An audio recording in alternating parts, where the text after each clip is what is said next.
আসসালামু আলাইকুম আরহামতুল্লাহি বারাকাতুহু।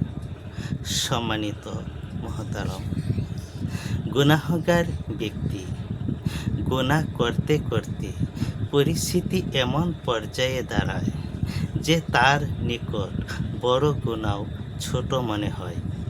এটি ধ্বংসের মূল। কারণ বান্দা গুনাহকে যতই ছোট মনে করবে, আল্লাহ রাব্বুল আলামিনের নিকট তা ততই বড় হিসেবে পরিণত হবে।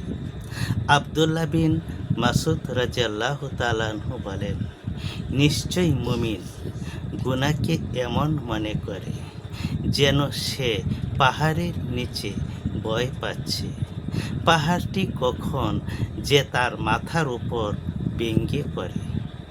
আর ফাসেক আল্লাহর নাফরমান বান্দা গুনাহকে এমন মনে করে যেমন কোনো একটি মাছি তার নাকে বসল, আর সে হাত দিয়ে মাছিটিকে তাড়িয়ে দিলে তা উড়ে গেল।